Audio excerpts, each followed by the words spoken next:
I signed up for Kappa Sigma at Union College. And being a leader meant that it was okay to raise hell and drink a lot. And it was important to go skiing. And we went to North Creek a lot. And Skeeter kind of disappeared, and we all went our own way. And I'm not quite sure how we got together, but he was fresh off the boat coming back from Africa. And at the time I was living in Boston, and I'm a little rusty on how we got to the 222 Babcock. And this was a formative year for all of us. It was bachelor quarters par excellence, and we called it the Sharp Babcock. And we were young bachelors feeling our way through the woods, and it was like a page out of Cheers. And, I can say that because, for example, we were sitting on a couch and there are no handheld devices, except maybe a church key and a Zippo. I think we had a direct pipeline to the Carlin Brewery, if I'm not mistaken. They liked us so well, the salesman would drop off a case once in a while. The parking lot was interesting. Skater had a Chevrolet that he bought, and there were several of us living out of this bachelor quarters there, and you really never knew quite how many cars or what the issues were. So Skater had finagled a job at Polaroid with Dr. Land. And one of the breakthroughs of Polaroid was getting into color Polaroid, and we had a color sticker that the landlord had issued us. And Skeeter had the assignment of duplicating this parking sticker. So seriously, we had 5 cars all with the same parking sticker. And this was really a major breakthrough for color Polaroid. We went down to the Cape in the spring and the summer, and then in the winter we go skiing. And the women came and went.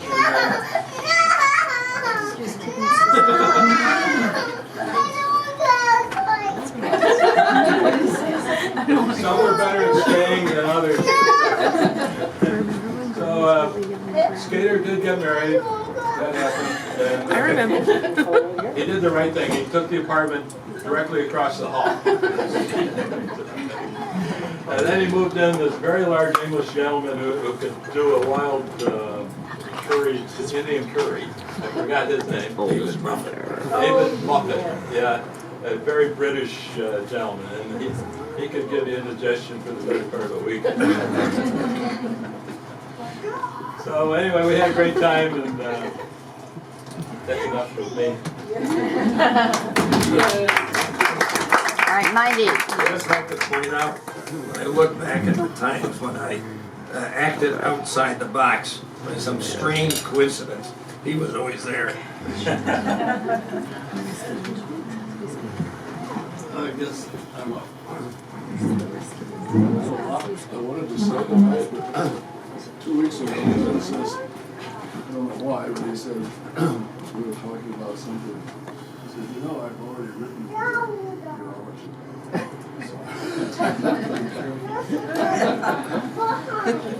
First of all, I want to thank everyone for inviting my wife and I.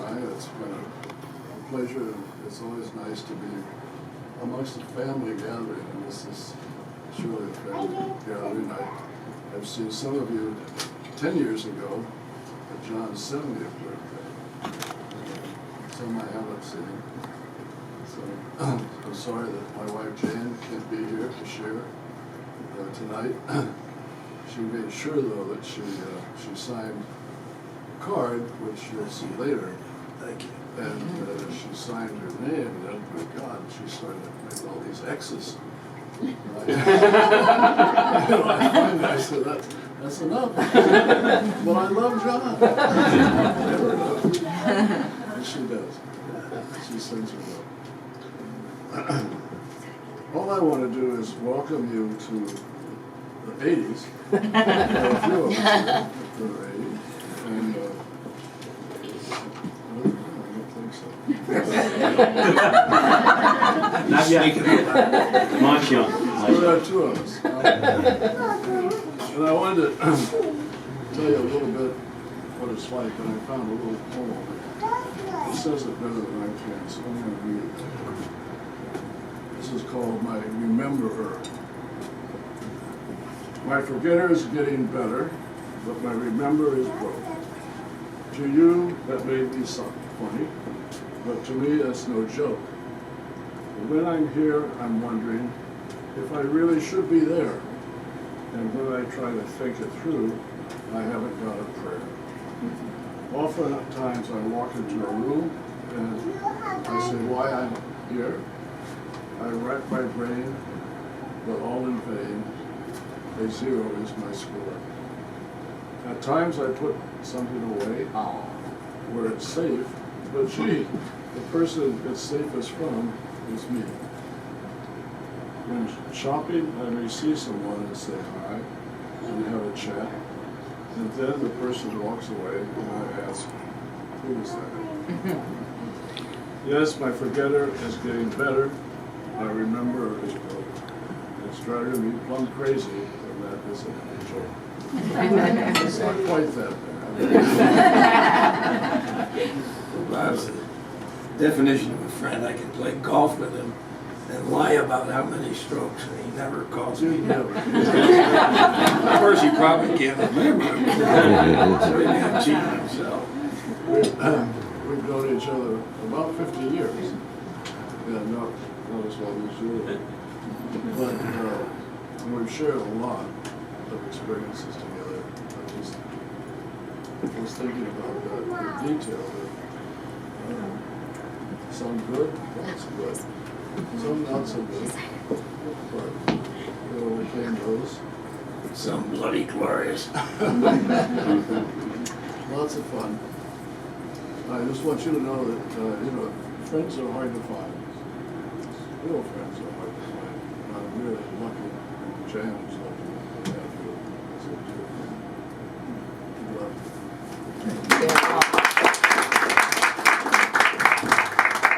Can I say?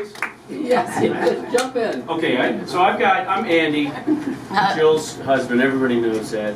Skeet's niece, marriage. Right. So I'm going to tell two stories that you don't know either of them. Go Andy. But first, since we're at the lake a lot, right? You guys can picture it on the dock. There's lots going on. And you know how Scott likes to work around the house, and Skeet and I like to relax by the dock. We have lots of time to share together, talking.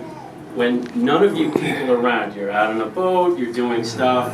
We share a lot. We talk about business and accomplishments, what's going on, right? All these fun things. But I can tell you firsthand that the way he talks about the people in this room is just extraordinary, right? The pride he's got for all the accomplishments, and things you're working on is really, I know firsthand that he's passionate about what's going on and excited for everything you're doing. So you have a great supporter in Skeet here. So the two stories are, I'm a big Max fan, love Max. Right, so when we get up there, we've got. I always pictured myself as it's more of a Max story than really than anything. Let's be clear, we all like Max, and then Skeets, right? So Jack, these both involve Jack. So I took Max and Louie, who's this big, for those who don't know. Took them and we went into town for something, and we're on 9L. Right, 9L, I was getting a cup of coffee, and I was in Wendy's car, and it had a sunroof. It has a sunroof, and I parked right up against 9L, which is 4 lanes, lots of traffic going on. I was like, we're just gonna go in and get a coffee, Jack and I. Dogs are in the car. sunroof's open. I go into the place to get a coffee. I look outside, and Max is on top of the car. He's on top of the car. It's like Rush Hour, Glens Falls version, right? And I'm like, oh my gosh, if this dog gets off this car and something catastrophic happens, you know, I'll never be allowed on the dock. So I, you know, grab Max, you know, in a face full of, you know, fur, get him in the car. Anyway, that's the end of that story. Second story is really neat for me. It doesn't, again, involve you directly. It does involve you directly. So here's how it goes. Probably, how many years were you contemplating a Boston whaler at the lake? Since I had a 2 horsepower, and my friends had 10. Okay, so that's a while, right? You're 80 now, right? About 70 years ago. Okay, so 70 years. So I'd been at the lake for probably 20 years, and I'd hear, you know, should I get a whaler? Should I get a whaler? Should I get a whaler? Probably for 15 years, and then finally you pull the trigger. I should have bought the whaler, but you bought the whaler, and the story that is super precious that you don't know is that my parents were invited up to the lake, and my mom was on the dock, and Jack took Mom for a ride on the lake, just as a 10-year-old or 11-year-old. It was super precious and something my mom talked about all the time. So your generosity to our family, all that stuff, I really thank you from the bottom of my heart. This is great.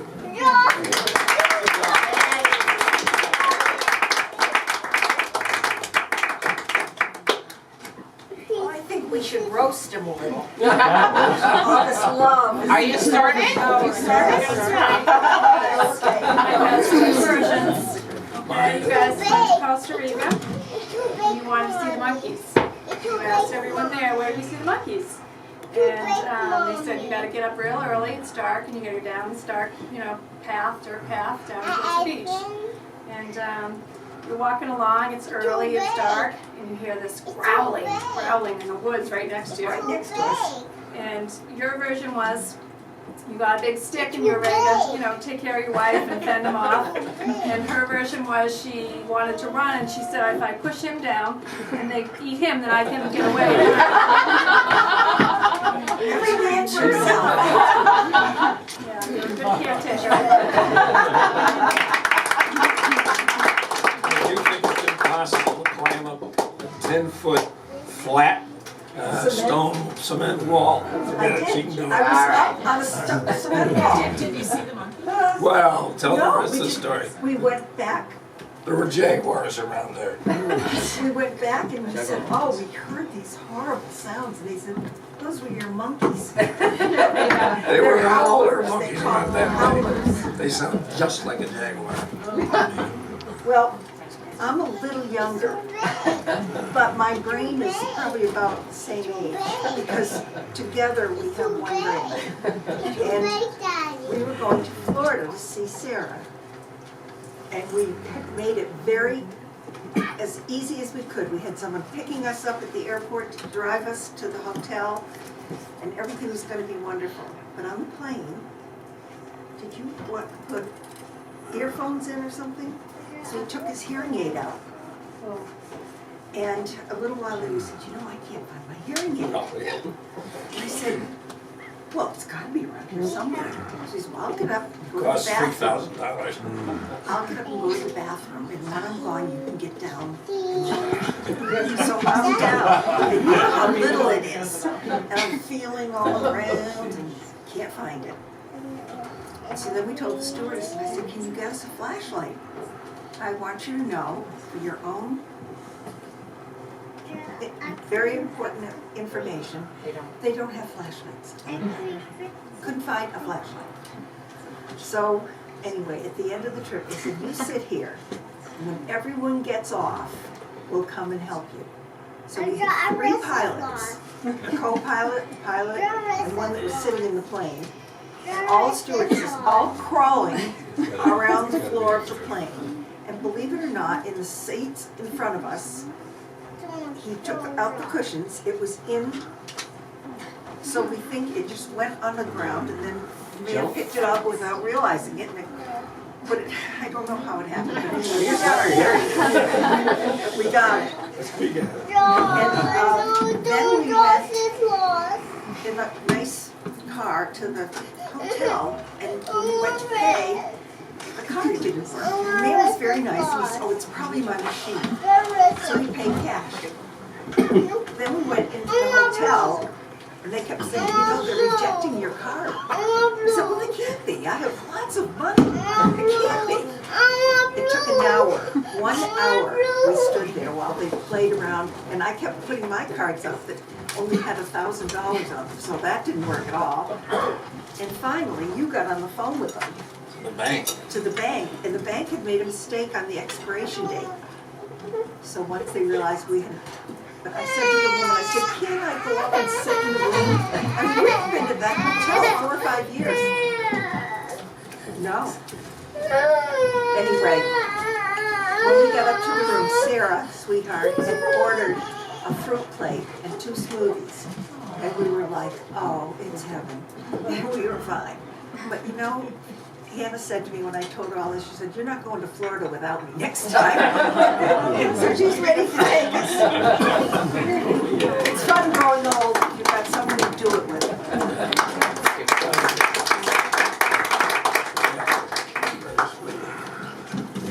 See, by the way, I say she was 18 when I met her. She can, because I was aware of the law. She contends that she was 17. I know, honey, I was 16. Oh, gosh. You were 19, and I'm 3.5 years younger than you. I was 16. This is awkward now. It's a bit awkward now. Unfortunate. And when we, Should we call the Ipswich, and when we dated, please? he would have me say, of course I was in high school, and he would have me say I was from Skidmore. She wouldn't go out with me the second time I had a car, 1951 Chevrolet, and she had white Bobby Sykes and sneakers. She got in the car. That's come up more than once tonight, the Bobby side. She put her feet up on the dashboard. Said, I'm not going out with you again, taking the radio. Yeah, to get a radio off the car. I mean, the car was really pretty dull, you know. I was high school period. You're only 16. I thought I treated you pretty well. I'll give you $2 for gas. You can fill the tank for $1.50, about 50 cents stuff. Those were the good old days. Then I went to Africa. I said, you want to come? She said, no, I couldn't go way across the Pacific. I never say that. Don't believe him, Thomas.